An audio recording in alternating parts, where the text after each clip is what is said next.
نحمده ونصلي على رسوله الكريم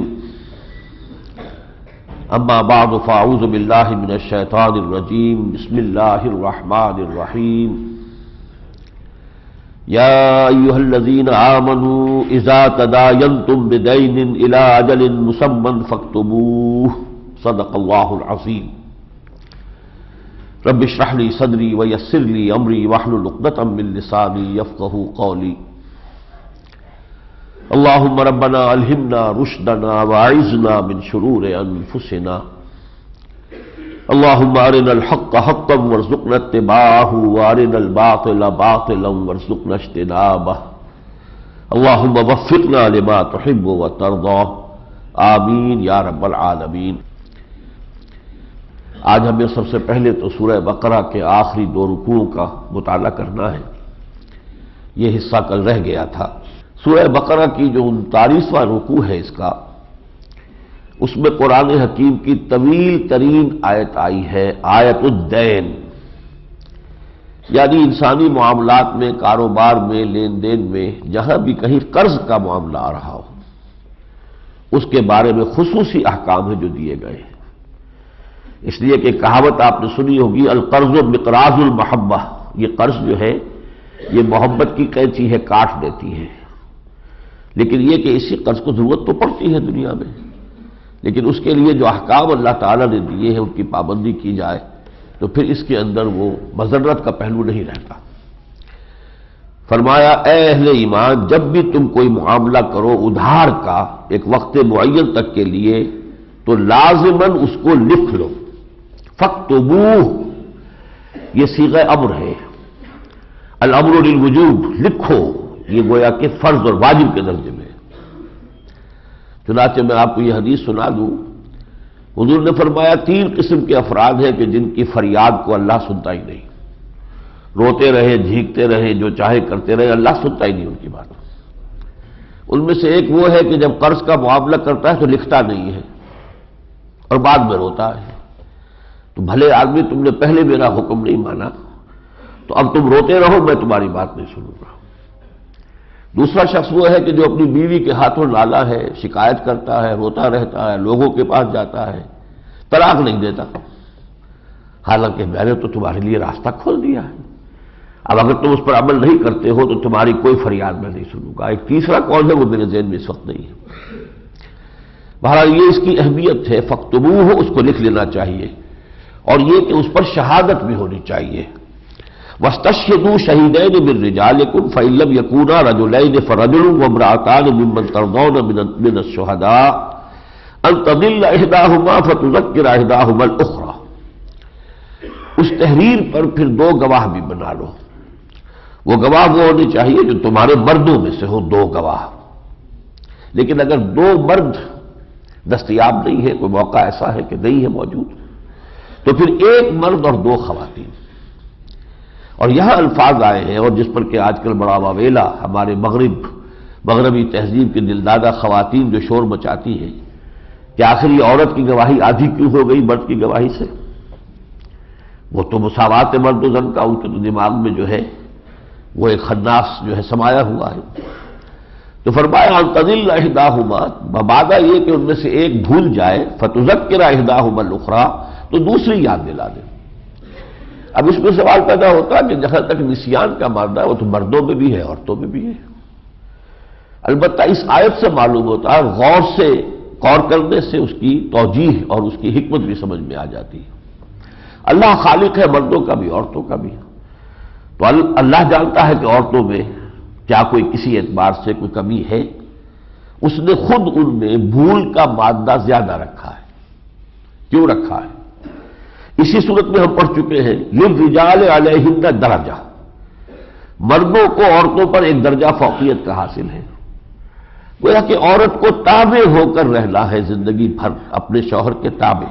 یہ فلسفہ مزید کھل کر آئے گا سورہ نساء میں، لیکن یہاں پہ سمجھ لیجیے درجہ اونچا ہو گیا تو دوسرا درجہ تو نیچا ہے، یہ ایک سیڑھی اونچی ہے تو دوسری نیچی ہے، تو گویا کہ اسے کانسٹنٹ ایک پریشر میں رہنا ہوتا ہے۔ بسا اوقات اس کی بات شوہر نہیں مان رہا، اسے تو شوہر کی بات ماننی پڑے گی۔ ہاں وہ منوا لے دلیل سے، اپیل سے تو اور بات ہے، لیکن اگر شوہر کی سمجھ میں بات نہیں آ رہی تو ماننا تو پڑے گی شوہر کی بات. یہ دباؤ جو ہے اگر نسیان کا جو یہ سیفٹی والو اگر نہ ہو تو واقعہ یہ ہے کہ زندگی اجیرن ہو جائے. یاد ماضی عذاب ہے یارب، چھین لے مجھ سے حافظہ میرا. یہ تو اگر جو ہم بھول نہ جائے تو صدمات جو آتے ہیں اور یہ برقرار رہے ہمارے ذہن پر تو زندگی کیسے ہو. تو اللہ نے یہ سیفٹی وال جو ہے عورتوں میں زیادہ رکھا ہے، اور اسی حوالے سے یہ کہا کہ اگر ایک بھول جائے تو دوسری یاد دلا دے. تیسری اہم بات اس رکوع کے آخر میں آئی ہے، اور وہ یہ ہے کہ اگر کہیں سفر پر ہو یا کوئی اور ایسی صورت ہو کہ اس میں نہ کوئی کاتب دستیاب ہے کہ جو لکھے تحریر اور نہ ہی کوئی شہداء ہے، تو کیا کریں گے؟ فرحان مقبوضہ وَإِن كُنتُمْ عَلَىٰ سَفَرٍ وَلَمْ تَجِدُوا كَاتِبًا فَرِحَانٌ مَقْبُوضَةٌ. تو رہن با قبضہ، جب آپ قرض دے رہے ہیں تو اس کے عوض میں کوئی شے اس کی اپنے قبضے میں لے لیجئے کہ جب تم میرا قرض واپس کرو گے یہ شے تم اپنی واپس لے لینا. تو یہ بھی گویا کہ اسلامی ایک طریقہ ہے. بہرحال یہ تو طویل ترین آیت ہے، میں نے اس کے 3 نکات جو ہے آپ کے سامنے بیان کر دیے. اب اس کے بعد آتا ہے آخری رکوع سورہ مبارکہ کا جو بہت ہی عظیم ہے، عظمت والا ہے.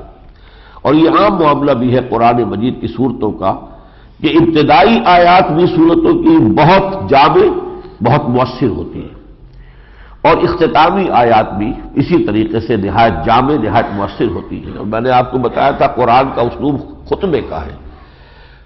خطیب اگر بات جب شروع کرے تو لوگوں کی توجہ اپنی طرف مبذول کرا لے تب وہ کامیاب خطیب ہوگا.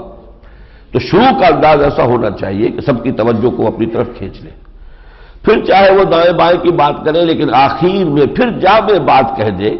وہ امپریشن جو وہ ذہنوں پر چھوڑنا چاہتا ہے وہ واضح انداز میں، جامع انداز میں آ جائے. تو اس انداز میں سمجھیے کہ یہ 40 رکوعوں میں سے یہ جو 40واں رکوع ہے اس سورہ مبارکہ کا، یہ اس انداز کا حامل ہے. للہ ما فی السماوات و ما فی الارض. بہت ہی پرجلال انداز میں اللہ ہی کا ہے جو کچھ کہے آسمانوں میں اور جو کچھ کہے زمین میں. وَإِن تُبْدُوا مَا فِي أَنفُسِكُمْ أَوْ تُخْفُوهُ يُحَاسِبْكُم بِهِ اللَّهُ. اور خواہ تم ظاہر کرو جو کچھ تمہارے دلوں میں ہے اور خواہ چھپاؤ، اللہ تم سے حساب لے لے گا. تم کتنا ہی چھپاؤ اللہ کے علم میں ہے، تمہارے چھپانے سے وہ اللہ کے علم سے خارج نہیں ہو جائے گا. فَيَغْفِرُ لِمَن يَشَاءُ وَيُعَذِّبُ مَن يَشَاءُ. یہ اختیار مطلق ہے اللہ کا، پھر وہ بخش دے گا جس کو چاہے گا اور عذاب دے گا جس کو چاہے گا. یہ اختیار مطلق ہے، لیکن اللہ تعالیٰ نے قانون بنایا ہوا ہے. نیکوکاروں کو بخشے گا اور بدکاروں کو سزا دے گا، لیکن اختیار اس کا مطلق ہے، کوئی چیلنج نہیں کر سکتا. اگر اللہ ابو جہل کو معاف کر دے تو ہم یہ نہیں کہہ سکتے اللہ تم نے کیسے معاف کر دیا. یہ اللہ کا اختیار ہے، لیکن یہ کہ وہ کرے گا اپنی حکمت کے تحت اور اپنے قاعدے قانون اور سنت کے مطابق. واللہ علی کل شیء قدیر. اور اللہ ہر چیز پر قادر ہے. آمن الرسول بما انزل الیہ من ربہ والمؤمنون. ایمان لائے رسول اس شے پر جو ان پر نازل کی گئی ان کے رب کی طرف سے. یہ مقام بڑا پیارا ہے. گویا کہ ایک پہلو سے اللہ نے رسول کو ہماری صفوں میں لا کے کھڑا کر دیا ہے. ہم ایمان لائے ہیں، اللہ کا رسول بھی ایمان لایا ہے. انا اول المسلمین انا اول المؤمنین. سب سے پہلے میں ایمان لایا ہوں. تو جو چیز ہم نے اس پر نازل کی ہے اس پر ایمان لائے اور تصدیق کی اور اس کو قبول کیا رسول نے صلی اللہ علیہ وسلم. آمن الرسول بما انزل الیہ من ربہ والمؤمنون. اور ایمان لائے کل صاحب ایمان لوگ. کل آمن باللہ وملائکتہ وکتبہ ورسلہ. وہ سب کے جو ایمان لائے ہیں اللہ پر بھی اور اس کے فرشتوں پر بھی، اس کی کتابوں پر بھی، اس کے رسولوں پر بھی. لا نفرق بین احد من رسلہ. اور ان کا کہنا یہ کہ ہم اس کے رسولوں میں سے کسی کے مابین تفریق نہیں کرتے، تمام رسولوں کو مانتے ہیں. تفضیل تو ہو سکتی ہے کہ ایک رسول دوسرے سے افضل ہو، وہ تو ہم پڑھ چکے کل. تلک الرسل فضلنا بعضهم علی بعض. رسولوں میں سے ہم نے بعض کو بعض پر فضیلت دی ہے. فضیلت کا معاملہ دوسرا ہے. تفریق یہ کہ ایک کو مانے ایک کو نہ مانے، یہ کفر ہے. لا نفرق بین احد من الرسل وقالوا سمعنا واطعنا. اور ان کی روش یہ ہے، وہ کہتے ہیں پروردگار ہم نے سنا اور مانا اور اطاعت کی. یہ دو الفاظ جو ہیں یوں سمجھیے قرآن مجید کی ایک اہم اصطلاح ہے. سب اور اطاعت، سنو اور اطاعت کرو. جب اللہ کو مانا ہے تو اللہ کی ہر بات مانو، اس سے دلیل طلب مت کرو. آپ کو معلوم ہے فوج کا ڈسپلن کیا ہوتا ہے؟ سبارڈینیٹ جو ہے وہ اپنے اگر بڑے افسر سے پوچھے کہ آپ یہ حکم دے تو رہے ہیں مجھے، لیکن مجھے بتائیے کیوں دے رہے ہیں، تو پھر یہ فوج کا ڈسپلن نہیں ہے. There is not to reason why, there is but to do and die. سمعنا واطعنا، ہم نے سنا اور مانا، اطاعت کی. اللہ تعالی ہمیں یہ کیفیت اپنے اندر پیدا کرنے کی توفیق عطا فرمائے. غفرانک ربنا، اے پروردگار تیری مغفرت ہی کے ہم طلبگار ہیں، وإلیک المصیر، اور تیری ہی جانب لوٹ جانا ہے. لا یکلف اللہ نفسا الا وسعها، اللہ تعالیٰ کسی بھی جان پر ذمہ داری نہیں ڈالے گا مگر اس کی وسعت کے مطابق. یہ آیت کا یہ ٹکڑا جو ہے میرے لیے بڑے اطمینان اور بڑے سکون قلبی کا موجب ہے. اللہ تعالیٰ جانتا ہے میں نے اپنے ایک بندے کو کیا دیا تھا، کتنی طاقت رکھی تھی، کتنی ذہانت رکھی تھی، کتنی صلاحیت رکھی تھی، کتنی جسمانی قوت دی تھی. اسی کے اعتبار سے حساب لے گا. یہ اندھے کی لاٹھی نہیں ہے کہ سب کو برابر حق رہا، نہیں. وہ تو جانتا ہے نا میری شخصیت جن جینز سے بنی ہے وہ جینز مجھے والدین سے ملے ہیں، والدین کو ان کے والدین سے ملے ہیں، اس میں میرا کوئی چوائس تو نہیں ہے. میری شخصیت کا ایک خاص حیولہ جو ہے وہ تو ان جینز سے بنا ہے. اللہ جانتا ہے، اس کا سپر کمپیوٹر جو ہے وہ بتائے گا کہ کس کو کیا شے دی گئی تھی، گیون کیا تھا اس کے لیے.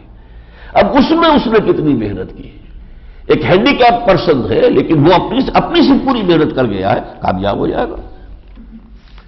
لہا ما کسبت وعلیہا ما اکتسبت. اب رہ گیا یہ کہ جو کچھ ہم نے دیا وہ سب دی اس کو، اس میں جو کچھ اس نے نیکی اپنے لیے کمائی وہ بھی اسی کے لیے ہے، اور کوئی بڑی کمائی وہ بھی اس کا وبال بھی اسی پر آئے گا.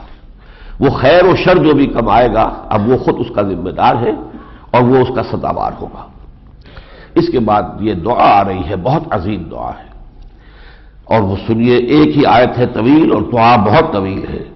ربنا لا تؤاخذنا ان نسینا او اخطانا، پروردگار ہم سے مواخذہ نہ کیجو اگر ہم بھول جائیں یا ہم چوک جائیں. بھول چوک جسے ہم کہتے ہیں، نسیان اور خطا. خطا کہتے ہیں نشانہ خطا ہو گیا، ایک شخص اپنی امکانی کوشش کر رہا ہے کہ وہ ٹارگٹ کے اوپر گولی لگے لیکن نہیں لگی، ہٹ گئی. کوشش اس کی تھی تو وہ ہے خطا، نشانہ خطا ہو گیا کہ اپنی پوری بھرپور کوشش کے باوجود آدمی ٹارگٹ کو ہٹ نہ کر پائے. تو ربنا لا تؤاخذنا ان نسینا او اخطانا، پروردگار ہمارے نسیان اور خطا پر ہم سے مواخذہ نہ کیجو. ربنا ولا تحمل علینا اصرا کما حملته علی الذین من قبلنا، اور پروردگار ہمارے ہم پر اتنا بوجھ نہ ڈالیو کہ جس کو ہم لے کر چل نہ سکے، جیسا کہ تو نے بوجھ ڈال دیا تھا پچھلوں پر.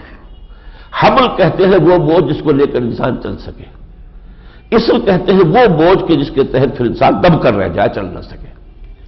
تو پروردگار ہم پر ہماری طاقت کے مطابق بوجھ ڈالیو. ربنا ولا تحملنا ما لا طاقت لنا به، پروردگار ہم پر ذمہ داری نہ ڈالیو اس کی جس کی کہ ہمارے اندر سکت نہیں. واعف عنا، اور ہم سے درگزر کیجو. واغفر لنا، اور ہمیں بخشتا رہیو. وارحمنا، ہم پر رحمت فرماتا رہے.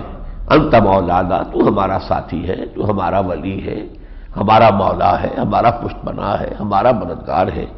فانصرنا علی القوم الکافرین، بس مدد کر ہماری کافروں کے مقابلے میں. یہ ٹکڑا بہت اہم ہے، اس لیے کہ میں آپ کو بتا چکا ہوں کہ در حقیقت یہ گویا کہ تمہید ہے غزوہ بدر کی کہ جب آیا چاہتا ہے. اس کے بعد یوں سمجھیے ترتیب کے اعتبار سے تو یہ ہے کہ سورہ بقرہ کے بعد سورہ محمد جو 26ویں پارے میں وہ نازل ہوئی ہے، چھوٹی صورت ہے، 4 رکوع کی صورت ہے. اس میں حکم قتال آیا ہے واضح الفاظ میں. اس لیے کہ کچھ منافقین نے کہنا شروع کر دیا تھا کہ یہ قتال کا حکم جو ہے حضور نے کچھ اپنی طرف سے دے دیا ہے، واضح طور پر اللہ تعالیٰ کی طرف سے نہیں آیا ہے. اگرچہ یہاں آیا ہے لیکن سورہ بقرہ کے اندر وہ آیا وہ جو تم سے قتال کرے تم اس سے قتال کرو، لیکن یہ کہ خود انیشیٹو لے کر آگے جانا اس کے لیے سورہ بقرہ کے اندر کوئی حکم نہیں ہے. لیکن یہ کہ سورہ محمد میں ہے صلی اللہ علیہ وسلم. پھر اس کے بعد جو ہے غزوہ بدر ہوا. غزوہ بدر کے بعد سورہ انفال نازل ہوئی. سورہ انفال کے بعد پھر سورہ آل عمران ہے. تو سورہ بقرہ اور سورہ آل عمران میں فصل ہے 1 سال کا. اگلی سورت جو ہم پڑھنے والے ہیں. بسم اللہ الرحمن الرحیم. الف لام میم. اللہ لا الہ الا هو الحی القیوم نزل علیک الکتاب بالحق مصدقا لما بین یدیہ وانزل التوراۃ والانجیل من قبل ھدی للناس وانزل الفرقان صدق اللہ العظیم۔ سورہ آل عمران جو ہے، میں عرض کر چکا ہوں پہلے کہ حضور نے ایک نام دیا ہے سورہ بقرہ اور سورہ آل عمران کو، الزہراوین، دو نہایت روشن اور تابناک سورتیں، جن کے بارے میں فرمایا کہ قیامت کے میدان میں، میدان حشر میں جہاں کسی کے لیے کوئی سایہ نہیں ہوگا، یہ صورتیں دو بدلیوں کی شکل میں، غمامتان یا غیارتان کی شکل میں آئیں گی اور ان لوگوں پر سایہ کریں گی کہ جن کو ان سے خصوصی انس تھا، خصوصی محبت تھی۔ ایک بات میں تعارف قرآن کی جو میری تقریر تھی اس میں نہیں آپ کو بتا سکا، وہ اہم بات تھی کہ قرآن مجید کی اکثر صورتیں جوڑوں کی شکل میں ہیں، جوڑے جوڑے، جیسے معوذتین، اب ایک ہی مضمون ہے تعوذ کا لیکن دو صورتوں میں تقسیم کر دیا۔ اسی طرح کا یہ جوڑا ہے سورہ بقرہ، سورہ آل عمران، اسی لیے ایک نام حضور نے تجویز کر دیا الزہراوین۔ دونوں کا آغاز ہو رہا ہے الف لام میم سے، یہی حروف مقطعات تھے جن سے سورہ بقرہ شروع ہوئی، انہی سے یہ سورہ آل عمران شروع ہو رہی ہے۔ وہاں بھی اس کے بعد کتاب کا ذکر تھا، ذالک الکتاب لا ریب فیہ ھدی للمتقین، یہاں بھی سب سے پہلے اللہ تعالیٰ نے نزول کتب جو ہے اس کا تذکرہ فرمایا ہے۔ اس سورہ مبارکہ کے مضامین میں بڑی مشابہت آپ دیکھیں گے سورہ بقرہ کے مضامین کی، اور اس کی جو تقسیم ہے وہ بھی سورہ بقرہ کی طرح نصفین، دو آدھے آدھے حصوں میں کلیئرلی ڈسٹنکٹلی منقسم ہے، بلکہ یہاں یہ تقسیم بہت واضح ہے۔ کل 200 آیات ہیں، 20 رکوع ہیں، 10 رکوع حصہ اول، 10 رکوع حصہ ثانی۔ حصہ اول میں اصل خطاب کا رخ اہل کتاب اور ان میں سے بھی خاص طور پر نصارہ کی طرف، عیسائیوں کی طرف، جبکہ سورہ بقرہ میں یہود کی طرف خطاب تھا۔ اب اہل کتاب کا جو دوسرا گروہ ہے نصارہ، ان کے ساتھ خطاب ہے اصلاً، لیکن یہ کہ دونوں کو ملا کر بھی خطاب کیا گیا۔ پہلا حصہ وہ ہے، دوسرے حصے میں سارا خطاب مسلمانوں سے۔ پھر یہ کہ یہ دونوں حصے تین اور تینوں جو ہے یہ دونوں جگہ پر یہ ورٹیکل ڈویژن ہے۔ پہلے حصے میں 32 آیات، پھر 31 آیات، پھر 38 آیات، لیکن رکوعوں کا حساب نہیں ہے۔ دوسرے حصے میں 2 رکوع، پھر 6 رکوع، پھر 2 رکوع، اس طریقے سے یہ ورٹیکل، جس کو میں نے کل کہا تھا کہ یہ تقسیم ان دونوں حصوں کے اندر موجود ہے۔ پہلا حصہ جو ہے نصف اول کا، 32 آیات نہایت تمہیدی جو ہے وہ جامع ہے، ان میں حکمت ہے، دین کی بنیادی دعوت ہے، جیسے کہ سورہ بقرہ کے پہلے 4 رکوع تھے۔ پھر 31 آیات میں خطاب خالص عیسائیوں کے ساتھ، اور اس میں مقصود یہ ہے کہ ان کی جو سب سے بڑی گمراہی تھی کہ انہوں نے حضرت مسیح کو اللہ کا بیٹا قرار دے دیا صرف اس لیے کہ وہ بن باپ کے پیدا ہوئے، اس کی نفی کی گئی۔ ان کی سب سے بڑی گمراہی یہی تھی۔ پھر یہ ہے کہ 38 آیات میں پھر یہود اور نصارہ دونوں کو جمع کر کے یا اہل الکتاب خطاب ہوا ہے۔ تو آئیے بسم اللہ کرتے ہیں۔ اب یہ نصف اول کا حصہ اول ہے، سب سے پہلے جو ہم پڑھ رہے ہیں، الف لام میم، اللہ لا الہ الا هو الحی القیوم، اللہ وہ ہستی ہے کہ جس کے سوا کوئی معبود نہیں، وہ زندہ جاوید ہے اور پوری کائنات کو، تمام موجودات کو تھامنے والا ہے، تھامے ہوئے۔ نزل علیک الکتاب بالحق مصدقا لما بین یدیہ وانزل التوراۃ والانجیل من قبل ھدی للناس وانزل الفرقان، اس نے اے نبی آپ پر کتاب نازل فرمائی ہے جو کہ تصدیق کرتے ہوئے آئی ہے اس کی کہ جو اس کے سامنے موجود ہے، اور اس نے اتاری تھی تورات بھی اور انجیل بھی من قبل، پہلے، ھدی للناس، اور یہ سارا سلسلہ کیا ہے؟ انسانوں کے لیے ہدایت، جو سورہ بقرہ کے 4 رکوع کے آخر میں آیا تھا فَإِمَّا يَأْتِيَنَّكُم مِّنِّي هُدًى فَمَن تَبِعَ هُدَايَ فَلَا خَوْفٌ عَلَيْهِمْ وَلَا هُمْ يَحْزَنُونَ۔ لیکن آگے چل کر اس رکوع میں ایک بہت اہم مضمون آ گیا ہے کہ آسمانی کتابوں میں 2 طرح کی آیات ہوتی ہیں، هُوَ الَّذِي أَنزَلَ عَلَيْكَ الْكِتَابَ مِنْهُ آيَاتٌ مُحْكَمَاتٌ هُنَّ أُمُّ الْكِتَابِ وَأُخَرُ مُتَشَابِهَاتٌ، وہی ہے جس نے اے محمد آپ پر نازل کی ہے یہ کتاب، اس میں کچھ آیات تو ہے محکم، مضبوط، واضح، صریح، وہ ہے اصل جڑ، اصل بنیاد، اصل مقصود جو ہے ہدایت چونکہ دینے کے لیے قرآن مجید نازل ہوا ہے، تو کیا فرض ہے، کیا آپ کے لیے حرام ہے، کیا واجب ہے، کیا جائز ہے، یہ چیزیں بتانے کے لیے جو احکام کی آیات آئی ہیں وہ محکم ہے، بالکل واضح ہے، ان کے مدلول میں، ان کے مفہوم میں کہیں کوئی اشتباہ نہیں ہو سکتا۔ وَأُخَرُ مُتَشَابِهَاتٌ، لیکن دوسری کچھ آیات ایسی بھی ہیں کہ ان میں کچھ تشابہ سا پڑ جاتا ہے، مشابہت سی پیدا ہو جاتی ہے۔ یہ کون سی آیات ہے اچھی طرح سمجھ لیجئے۔ میں نے تعارف قرآن والی تقریر میں عرض کیا تھا کہ ایک تو جو عالم غیب کے امور قرآن مجید بیان کرتا ہے وہ ہمارے فہم سے ماورا ہے، ذات باری تعالی، صفات باری تعالی، فرشتوں کا وجود، جنت اور دوزخ، اب یہ سب کچھ جو ہے یہ ان سین ورلڈ ہے ہمارے لیے، لہذا اس کی ہمیں کوئی چونکہ تجربہ نہیں ہے، اس کے لیے ہماری زبان میں الفاظ بھی صحیح نہیں ہے، لیکن اس کا کچھ نہ کچھ علم ہمیں دینا ضروری ہے۔ تو ہماری زبان میں، ہمارے مشاہدات میں جو قریب تر کوئی کانسیپٹ اور فینومینا ہے ان کے حوالے سے ان کی رہنمائی کی گئی ہے، لیکن اس کے حقیقی مفہوم کو اس دنیا میں رہتے ہوئے اس حیات دنیاوی میں ہم نہیں سمجھ سکتے۔ وہ تو آخرت ہی میں سمجھ میں آئے گی جب وہ حقائق سامنے آ جائیں گے۔ اور ایک دوسری قسم آیات متشابہات کی وہ ہے کہ یہ جو یونیورسل فینومینا ہے، ان کی جو توجیحات ہیں، سائنٹیفک فینومینا، قرآن مجید نے ان کی طرف اشارے کیے ہیں، لیکن آج سے 1000 سال قبل جو ہے فرض کیجئے کہ ابھی نو انسانی کا علم جو ہے سائنسی اعتبار سے ابھی اتنی ابتدائی سٹیج میں تھا کہ وہ ان چیزوں کو سمجھ نہیں سکتے تھے، تو وہ چیزیں بھی متشابہات میں تھیں۔ اب بھی یہ کہ اگرچہ یہ 1400 برس جو گزرے ہیں ان میں سے بہت سی چیزیں اب سمجھ میں آ گئی۔ ڈاکٹر مورس بوکائی نے اسی لیے کتاب لکھی کہ قرآن دی بائبل اینڈ سائنس، کہ قرآن مجید میں کوئی ایک حرف بھی غیر سائنسی ثابت نہیں ہوا آج تک، جبکہ تورات کے اندر بہت سی چیزیں ثابت ہو چکی ہے کہ ان سائنٹیفک ہے اور غلط ہے سائنس کے نقطہ نگاہ سے۔ اور یہ فرینچ سرجن تھے ڈاکٹر مورس بوکائی، ابھی مان لا چکے ہیں، اللہ کا شکر ہے، ان کی کتاب بڑی مارکت لا رہا ہے۔ اس اعتبار سے رفتہ رفتہ بہت سی چیزیں تو منکشف ہو گئی، اب بھی موجود ہیں، مثلاً 7 آسمان، ہمیں کیا پتا، اب بھی نہیں معلوم ہوگی، لیکن لازماً ایک وقت آ جائے گا کہ جب کہ معلوم ہوگا کہ یہ تھی وہ حقیقت جس کو قرآن نے 7 آسمانوں سے تعبیر کیا تھا، لیکن اس وقت تک کے لیے یہ متشابہات میں ہے۔ اب فرمایا کہ جن لوگوں کے دلوں میں کجی ہے، فَأَمَّا الَّذِينَ فِي قُلُوبِهِمْ زَيْغٌ فَيَتَّبِعُونَ مَا تَشَابَهَ مِنْهُ ابْتِغَاءَ الْفِتْنَةِ وَابْتِغَاءَ تَأْوِيلِهِ، تو وہ پیچھے پڑے رہتے ہیں کھود کرید میں ان متشابہ آیات کے، تاکہ ان کا جو ہے فتنے بھی اٹھائے۔ اب ظاہر بات ہے جب ان کا حقیقی مفہوم آپ کے ذہن کی گرفت میں آ ہی نہیں سکتا تو کوئی نہ کوئی آپ غلط تصور قائم کریں گے اور اس سے ایک فتنہ لوگوں کے اندر اٹھا دیں گے، اور یہ کہ آپ چاہتے ہیں اس کی اصل حقیقت کو جان لینا، جب وَمَا يَعْلَمُ تَأْوِيلَهُ إِلَّا اللَّهُ، جبکہ اس کی اصل حقیقت کوئی نہیں جانتا سوائے اللہ کے۔ اس کے برعکس جنہیں رسوخ فی العلم حاصل ہے ان کا قول کیا ہے؟ وَالرَّاسِخُونَ فِي الْعِلْمِ يَقُولُونَ آمَنَّا بِهِ كُلٌّ مِّنْ عِندِ رَبِّنَا، جو راسخ ہوتے ہیں، پختہ ہوتے ہیں، جن کا علم جو ہے پختہ ہے، وہ یہ کہتے ہیں کہ ہم سب پر ایمان لاتے ہیں، آیات محکمات پر بھی، متشابہات پر بھی، سب ہمارے رب کی طرف سے آئی ہے۔ وَمَا يَذَّكَّرُ إِلَّا أُولُو الْأَلْبَابِ، لیکن یہ نصیحت صرف انہی کو حاصل ہوتی ہے کہ جو واقعتاً عقل والے ہیں، سوچ والے ہیں، شعور والے ہیں۔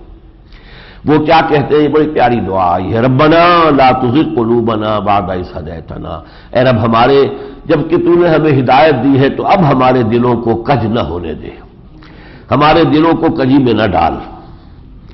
وَهَبْ لَنَا مِن لَّدُنكَ رَحْمَةً، اور ہمیں اپنے خاص خزانہ فیض سے رحمت عطا فرما، إِنَّكَ أَنتَ الْوَهَّابُ، یقیناً تو ہی ہے بخشنے والا اور دینے والا۔ ربنا إِنَّكَ جامع الناس ليوم لا ريب فيه إِنَّ اللَّهَ لا يخلف الميعاد، پروردگار یقیناً تو جمع کرے گا تمام انسانوں کو اس دن جس کے آمد میں کوئی شک نہیں ہے، اور یقیناً تو اپنے وعدے کے خلاف نہیں کرتا، تو نے بتایا ہے کہ وہ ایک دن آئے گا، وہ دن آ کر رہے گا۔ تو یہ پہلا رکوع تھا اس سورہ مبارکہ کا۔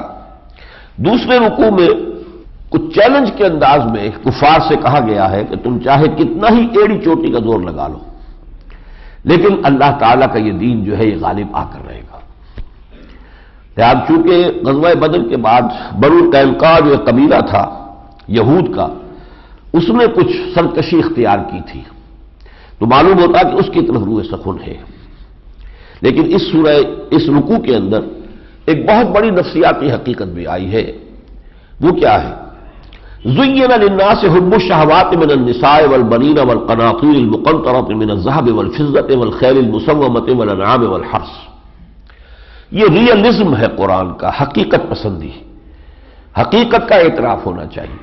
ہم کہتے نہیں نہیں کوئی ضرورت نہیں، یہ کوئی محبت نہیں ہو سکتی ہے، کوئی یعنی مال سے محبت اور عورتوں سے محبت، بیویوں سے محبت، اولاد سے محبت، یہ بے بنیاد نہیں۔ قرآن کہتے ہیں نہیں، ہم نے یہ دل میں ڈالی ہوئی ہے، یہ محبتیں ہم نے ڈالی۔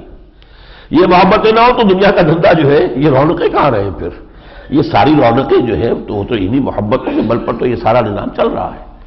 زین للناس، مزین کر دی گئی ہے لوگوں کے لیے، حب الشہوات من النساء، مرغوب چیزیں جیسے عورتیں، والبنین اور بیٹے، والقناطیر المقنطرہ اور جمع کیے ہوئے مال، من الذهب والفضہ، سونے کے ڈھیر اور چاندی کے ڈھیر، والخیل المسومہ اور نشان لگائے ہوئے پیڈگری والے جو گھوڑے ہوتے ہیں اعلیٰ نسل کے، والانعام اور مویشی، والحرث اور کھیتی، ذالک متاع الحیات الدنیا۔ بس یہ بات ایک بندہ مومن سمجھ لے کہ یہ دنیا کی زندگی کے برتنے کا، رہنے کا ساز و سامان ہے، یہ مستقل دولت نہیں ہے، سب کچھ چھوڑ کر ایک وقت جانا پڑے گا۔ واللہ عنہ حسن المآب، اللہ ہی کے پاس ہے اصل جو ٹھکانہ ہے، لوٹنے کی جگہ۔ یہ عارضی چیزیں ہیں، وہاں جو کچھ ملے گا وہ مستقل ہوگا۔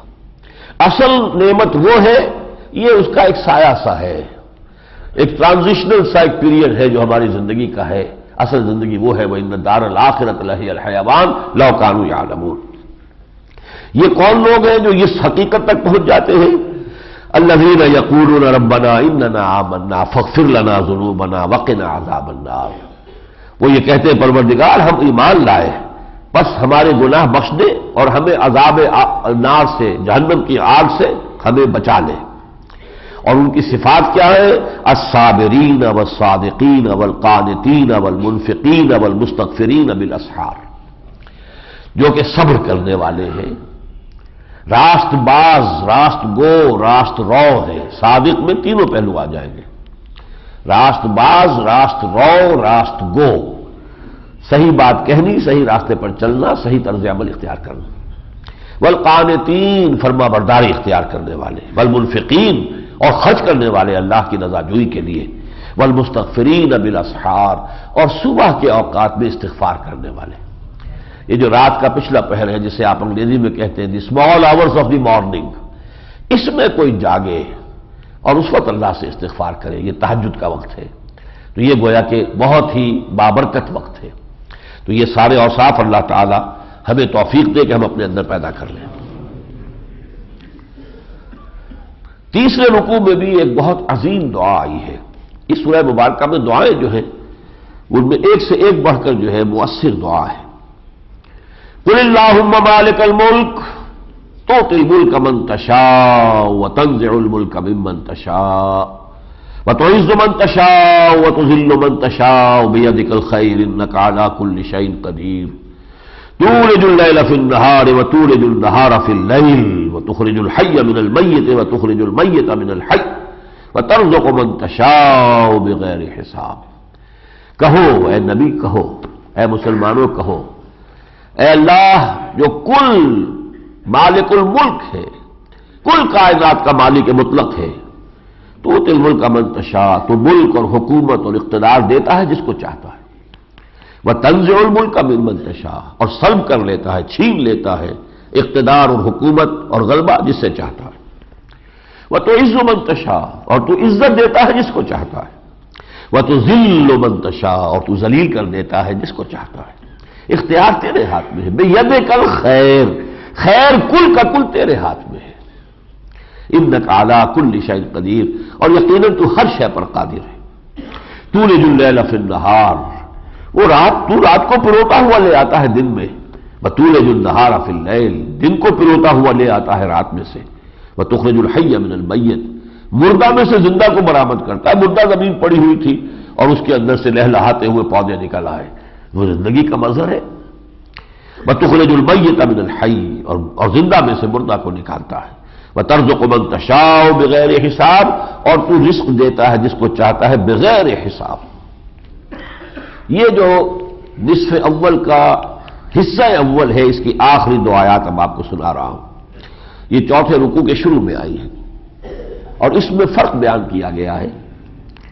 ایک مرحلہ اور مرتبہ ہے اطاعت خدا و رسول، یہ تو کم ترین ہے، لازمی ہے، کوئی شخص اس کو اختیار نہیں کرتا تو مسلمان ہی نہیں ہے.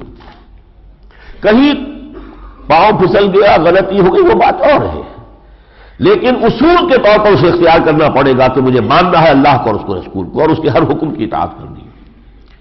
ایک اس سے اونچا مرحلہ ہے اتباع رسول، وہی کچھ کرنا جو رسول نے کیا صلی اللہ علیہ وسلم. چاہے رسول نے حکم نہیں دیا، ایک ہے جو رسول نے حکم دے دیا، وہ تو واجب الاطاعت ہے، واجب التعمیل ہے، وہ تو کم ترین ہے، لازمی ہے. ایک وہ ہے کہ جو حضور نے خود کیا. حضور نے کوئی جائیداد نہیں بنائی. اللہ کے کوئی بندے ایسے بھی ہو سکتے ہیں جو اتباع رسول میں طے کر لیں کوئی جائیداد نہیں بنائے گے، اور صوفیاء کرام نے یہ کیا. تبھی ان کے اندر وہ تاثیر پیدا ہوئی کہ ایک ایک کے ہاتھوں، معین الدین اجمیری رحمۃ اللہ علیہ کے ہاتھ پر 90,000 انسان جو ہے ایمان لایا ہے، جبکہ ابھی ہندو راجپوتوں کی حکومت کے مرکز میں جا کر وہ بیٹھ گئے تھے. یہ نہیں تھا. یہاں ہمارے جو آئے ہیں علی حجویری رحمۃ اللہ علیہ، یہ اس وقت آئے جبکہ اسلامی حکومت یہاں قائم ہو چکی تھی، چاہے اسماعیل بخاری ہو چاہے علی حجویری ہو. لیکن معین الدین اجمیری کہاں جا کر بیٹھا ہے؟ راجپوتوں کے گڑھ میں جا کر بیٹھا ہے، رائے پتھورا کے مرکز میں، اور وہاں اس درویش نے دعوت دی ہے اور 90,000 انسان ایمان لائے. لیکن یہ کیا تھے؟ وہ اتباع رسول کرنے والے لوگ تھے. ایک ہے کہ انسان طے کر لے وہی لا عمل اختیار کروں گا زندگی میں کہ جو رسول نے اختیار کیا. یہ ہے بلند تر مقام اور یہ ہے محبوبیت خداوندی کا مقام. فرمایا قل ان کنتم تحبون اللہ فاتبعونی یحببکم اللہ. اے نبی ان سے کہہ دیجئے اے مسلمانوں اگر تم اللہ سے محبت کرتے ہو تو میرا اتباع کرو، اللہ تم سے محبت کرے گا. اتباع میں اطاعت تو ہے ہی ہے، اطاعت سے آگے بڑھ کر. حضور نے یہ نہیں کہا کہ کوئی جائیداد نہ بناؤ، کسی سے نہیں کہا مسلمان سے نہیں، لیکن حضور نے نہیں بنائی. حضور نے اپنی پوری زندگی جو ہے وحی کے آغاز کے بعد سے لے کر کوئی معاش کے لیے ایک لمحہ صرف نہیں کیا. لیکن آپ نے یہ حکم نہیں دیا عام آدمی کے لیے معاش کے لیے بھی اسے کچھ نہ کچھ محنت کرنی ہے. ایک شخص وہ جو طے کر لیتا ہے کہ مجھے حضور کے ہی نقش قدم پر چلنا ہے. تو فرمایا یہ تو ہے اونچا مقام. قل ان کنتم تحبون اللہ فاتبعونی یحببکم اللہ ویغفر لکم ذنوبکم. اگر تم اللہ سے محبت کرتے ہو تو میرا اتباع کرو، اللہ تم سے محبت کرے گا اور تمہاری تمام لغزشوں کو بخش دے گا. واللہ غفور الرحیم، اور اللہ غفور الرحیم ہے. باقی اس سے کم تر قل اطیعوا اللہ والرسول، اللہ اور اس کے رسول کی اطاعت تو لازم ہے ہی. فَإِن تَوَلَّوْا فَإِنَّ اللَّهَ لَا يُحِبُّ الْكَافِرِينَ. اگر اس اطاعت سے بھی روگردانی کر رہے ہیں تو اللہ کو یہ کافر بالکل پسند نہیں. یہ تو کافر ہو گئے پھر. درجہ کہاں کا؟ اطاعت تو لازم ہے، جو حکم دے دیا اس سے سرتا بھی. پھر اسلام کہاں رہا؟ اسلام تو نام ہے اللہ اور اس کے رسول کی اطاعت کا. اس کے بعد دوسرا حصہ شروع ہو رہا ہے اس کا، جو کہ 31 آیات پر مشتمل ہے. جیسا کہ میں عرض کر چکا ہوں اس میں جو روح سخن ہے پورا کا پورا وہ نصارہ پر.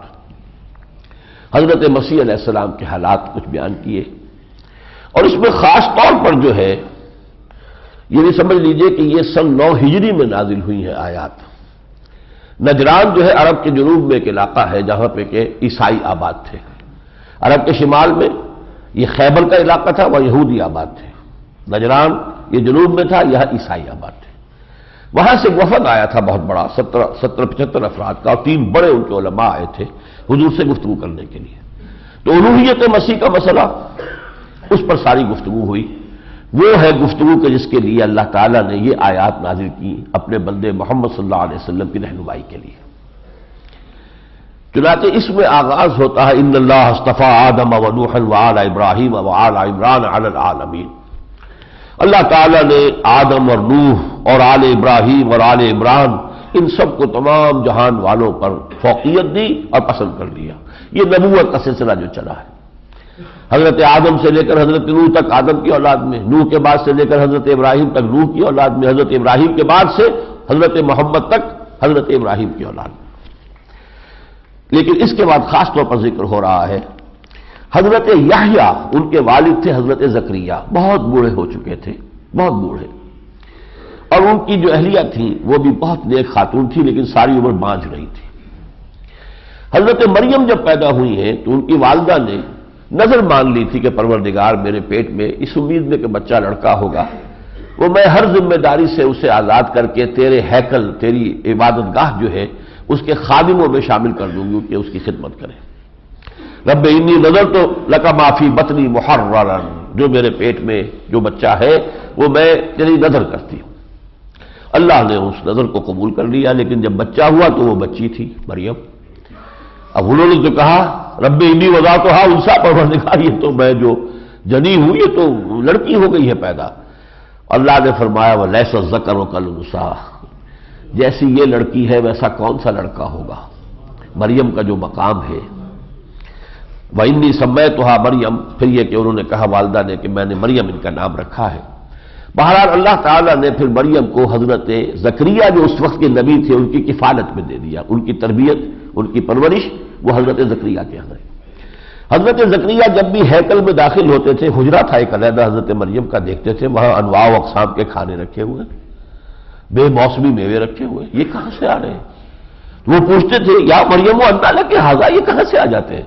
قالت هو من عند اللہ، وہ انہوں نے جواب دیا کہ یہ سب اللہ کی طرف سے، یعنی معجزانہ طور پر غیب سے اللہ تعالیٰ ان کو غذا دے رہا تھا۔ اس پر ہنالک دعا زکریا ربہ، اب ایک ہوک سی اٹھی حضرت زکریا کے دل میں کہ اللہ کی اتنی بڑی نعمت اور اس کا اتنا بڑا فضل اس بچی پر ہے، تو اللہ سے میں بھی دعا کروں، میرا بھی دامن امید اللہ تعالیٰ بھر دے۔ اب اس وقت انہوں نے اللہ سے دعا کی، قال رب هب لي من لدنك ذرية طیبہ، پروردگار مجھے خاص اپنے فضل سے ایک بڑی پاکیزہ اور صالح اولاد عطا فرما، انک سمیع الدعاء، یقیناً تو دعا کا سننے والا ہے، قبول کرنے والا ہے۔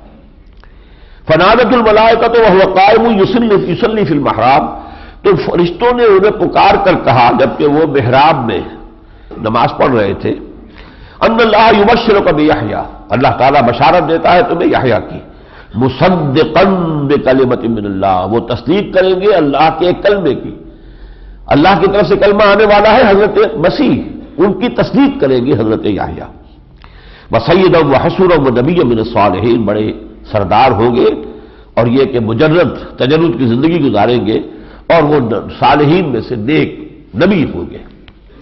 قال رب انا یکون لی غلام، اب وہ تعجب ہو رہا ہے حضرت زکریا کو، پہلے خود دعا بھی کی ہے کہ پروردگار میرے ہاں بیٹا کیسے ہو جائے گا، وقد بلغنی الکبر وامرأتی عاقر، اور میں بوڑھا پھوس ہو چکا ہوں اور میری بیوی جو ہے وہ ساری عمر بانجھ نہیں ہے۔ قال کذلک اللہ یفعل ما یشاء، اللہ نے فرمایا کہ اسی طرح اللہ کرتا ہے جو چاہتا ہے، اسے کسی وسیلے کی، ذریعے کی حاجت نہیں ہے۔ یہ وسائل اور ذرائع اور میٹیریل مینز یہ تو ہمیں ضرورت ہوتی ہے، اللہ جو کرنا چاہے اس کی شان یہ ہے کہ وہ یقول لہ کن فیکون۔ اب اس کو قرآن نے پہلے پیش کیا کہ اگر صرف بن باپ کے پیدائش حضرت مسیح کا معاملہ جو ہے وہ ان کی الوہیت پر دلالت کر سکتا ہے، تو سوچو کہ حضرت یحییٰ کی ولادت کیسے ہوئی ہے، ایک انتہائی بوڑھے شخص کے ہاں، اور ایک عورت وہ جو ساری عمر باندھ رہی ہے، بوڑھی عورت ہے، ان کے ہاں اولاد ہو گئی، تو یہ بھی تو معمول کے مطابق بات تو نہیں ہے۔ ذرا ایک قدم اور آگے اللہ نے اس میں کیا ہے کہ حضرت مریم کے ہاں جو ولادت ہوئی حضرت عیسیٰ علیہ السلام کی، وہ بغیر باپ کے تھی، لہذا اب میں وہ حصہ پڑھ کر سنا رہا ہوں جس سے اس میں مطابقت آپ کے سامنے آ جائے گی کہ کتنے متوازی ہیں یہ دونوں چیزیں۔ اس قالت الملائکۃ یا مریم ان اللہ یبشرک بکلمۃ منہ، اسی طرح یاد کرو جبکہ کہا فرشتوں نے مریم سے، اے مریم اللہ بشارت دیتا ہے تمہیں ایک اپنے کلمے کی، اپنے طرف سے کلمہ ہوگا، اسمہ مسیح عیسی ابن مریم، ان کا نام ہوگا مسیح عیسیٰ ابن مریم، وجیہا فی الدنیا والآخرہ، دنیا اور آخرت دونوں میں باعزت ہوگا، ومن المقربین، ہمارے مقربین بارگاہ میں سے ہوگا، ویکلم الناس فی المہد وکہلا، بچوں اور لوگوں سے بات کرے گا پنگھوڑے میں بھی، بالکل بچپن میں پیدا ہوتے ہی، اور پھر بڑی عمر کو پہنچ کر بھی، ومن الصالحین، اور نیکوکاروں میں ہوگا۔ قالت رب انا یکون لی ولد، وہی بات حضرت مریم نے کہی، پروردگار میرے ہاں کیسے بیٹا ہو جائے گا، ولم یمسسنی بشر، مجھے کسی مرد نے آج تک چھوا ہی نہیں۔ قال کذالک اللہ یخلق ما یشاء، فرمایا ایسے ہی ہوگا، اللہ کرتا ہے جو چاہتا ہے، اذا قضى امرا، جب وہ کسی شے کا فیصلہ کر لیتا ہے، فانما یقول له کن فیکون، تو اسے تو پھر صرف کہنا ہوتا ہے کن، اور وہ بات ہو جاتی ہے۔ وَيُعَلِّمُهُ الْكِتَابَ وَالْحِکْمَةَ، اللہ اس کو یعنی حضرت مسیح علیہ السلام کو کتاب اور حکمت کی تعلیم دے گا، یعنی تورات اور انجیل کی۔ وَرَسُولًا إِلَىٰ بَنِي اسرائیل، اور اسے بھیجے گا رسول بنا کر بنی اسرائیل کی طرف۔ یہ ہے وہ بنیاد جس پر کہ پھر آخر میں جب بہت بحث و نظا ہوئے اور مجادلہ ہوا، مباحثہ ہوا، ان لوگوں نے مان کر نہیں دیا، دل میں مان گئے لیکن اقرار نہیں کیا۔ تو پھر آخری جو ان کو چیلنج کیا گیا وہ یہ تھا کہ اب مباہلہ کرو۔ یہ مباہلہ یہ ہوتا ہے کہ جب ایک شے، فرض کیجئے میرے اور آپ کے مابین ایک نزاع ہے، اور میں یہ سمجھتا ہوں کہ آپ قائل تو دل میں ہو چکے ہیں کہ بات میری ٹھیک ہے، مان نہیں رہے، تو اب مباہلے کی پھر میں چیلنج دیتا ہوں کہ آؤ مباہلہ کریں، جمع ہو جائیں۔ فمن حاجک فیہ من بعد ما جاءک من العلم، تو اے نبی جو آپ کے پاس یہ علم آ چکا ہے، اس کے بعد بھی جو شخص آپ سے جھگڑے، فقل تعالوا، تو کہیے ان سے، چیلنج دیجئے ان کو، آؤ ندعو ابناءنا وابناءکم، ہم لے آتے ہیں اپنے بیٹوں کو اور تم لے آؤ اپنے بیٹوں کو، ونساءنا ونساءکم، تم اپنی خواتین کو لے آؤ ہم اپنی خواتین کو لے آتے ہیں، وانفسنا وانفسکم، اور تم خود بھی آ جاؤ ہم خود بھی آ جاتے ہیں، ثم نبتہل، پھر ہم گڑ گڑا کر اللہ سے دعا کریں گے، فنجعل لعنت اللہ علی الکاذبین، اے اللہ ہم دونوں میں سے جو جھوٹا ہے اس پر اپنی لعنت نازل فرما دے۔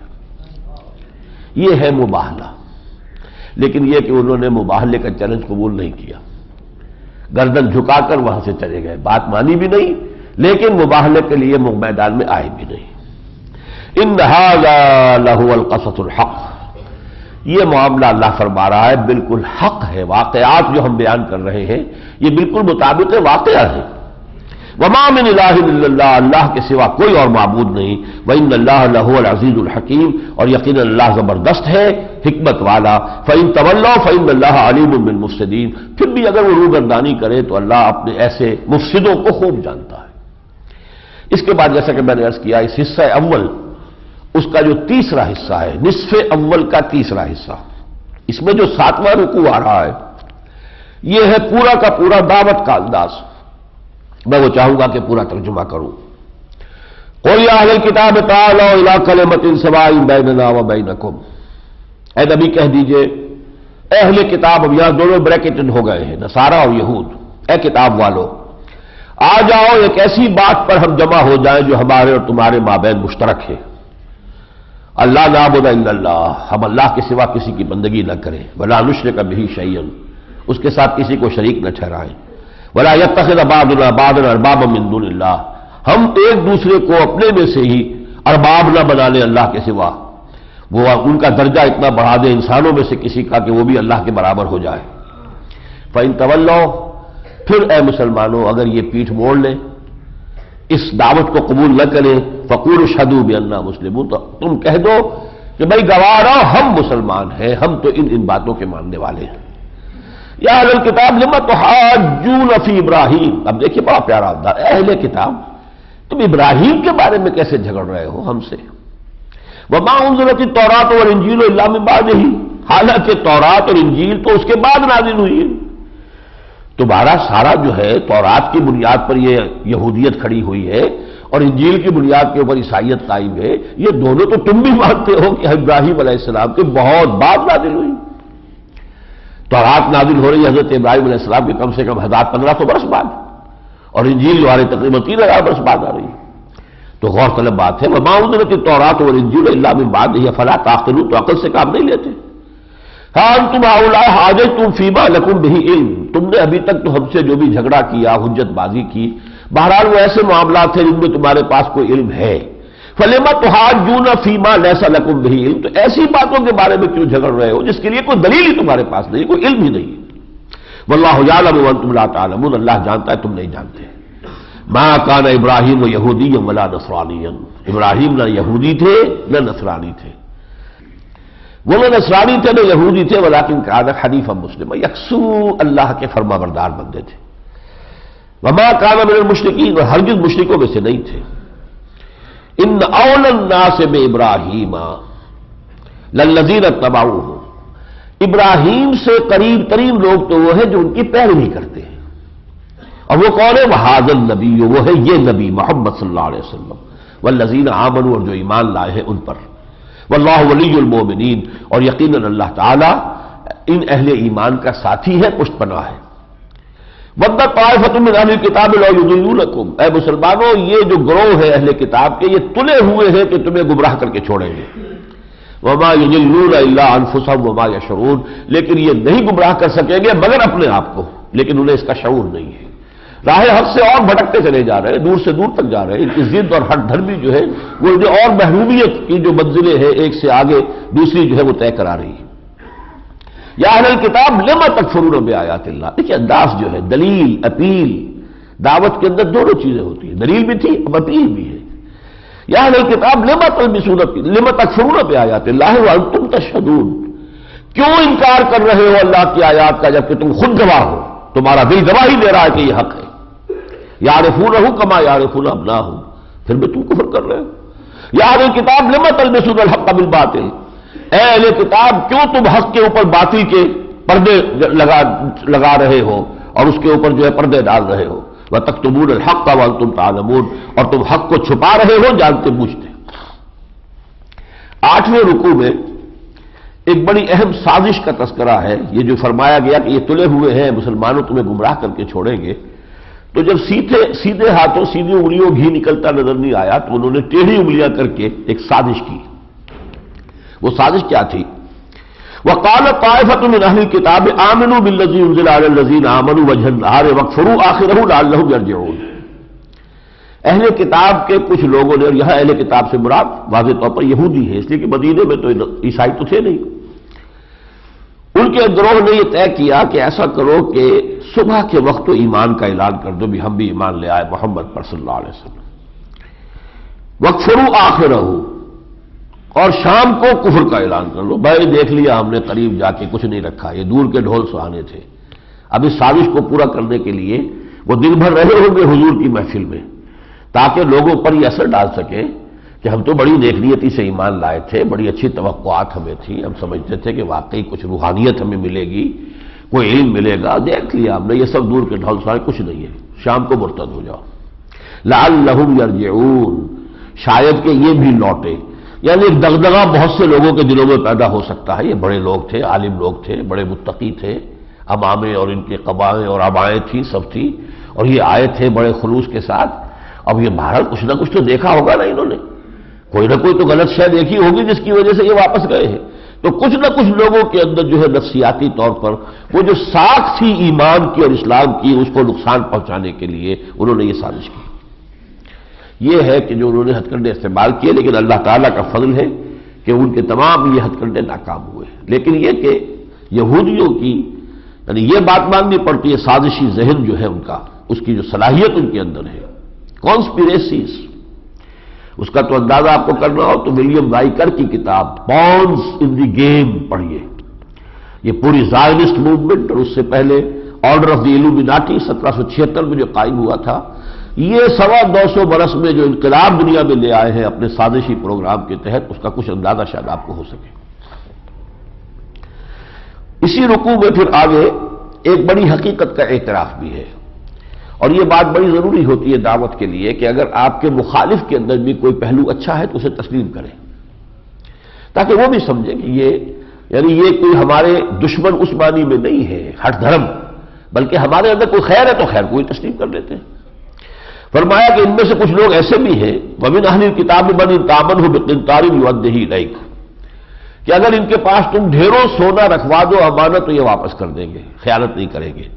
وَمِنْهُمْ مَنْ إِنْ تَأْمَنْهُ بِدِينَارٍ لَا يُؤَدِّهِ إِلَيْكَ إِلَّا مَا دُمْتَ عَلَيْهِ قَائِمًا، ان میں ایسے بھی ہیں کہ 1 دینار بھی ان کے پاس کہیں امانت رکھوا دیا تو وہ واپس نہیں کریں گے الا یہ کہ ان کے سر پر سوار ہو کر ان سے وصول کرو۔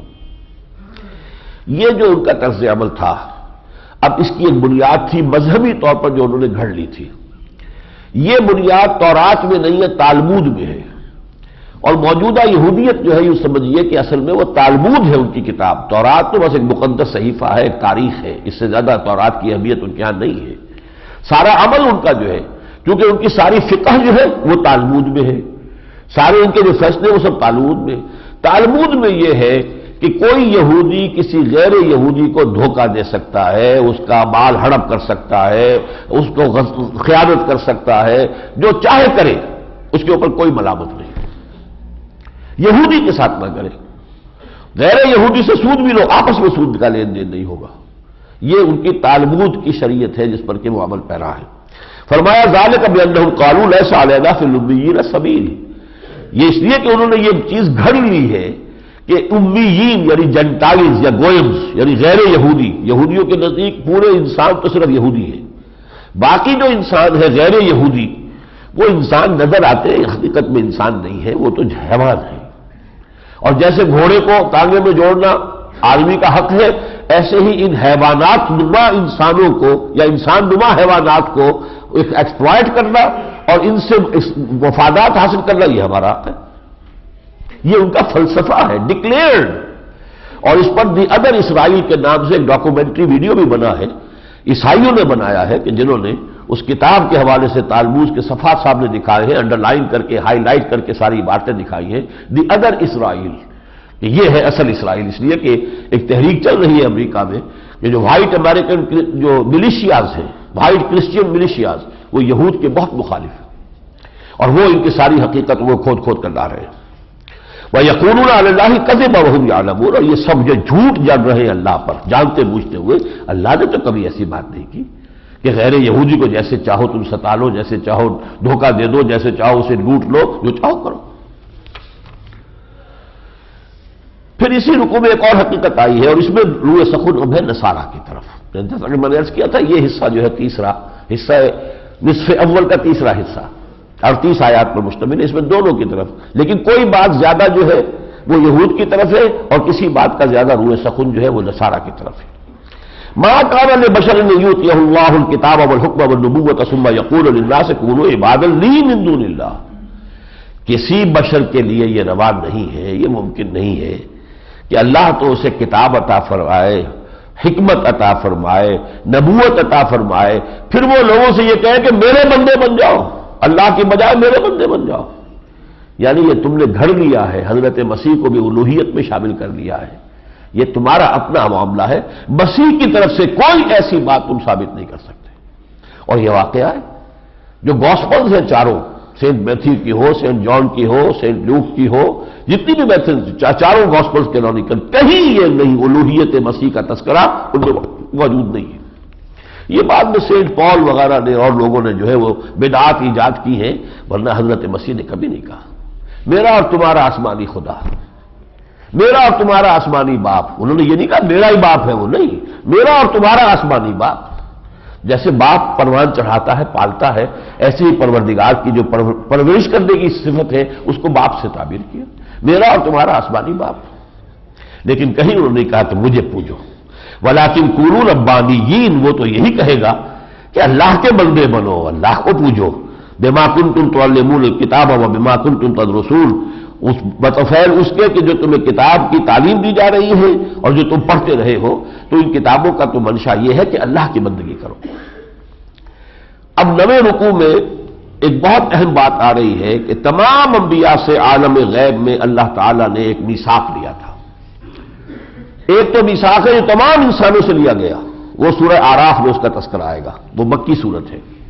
الستو بربکم قالوا بلی، جبکہ ابھی جسم انسانی وجود میں نہیں آیا تھا، آدم کا بھی صرف ارواح تھی، تمام کی تمام ارواح تھی۔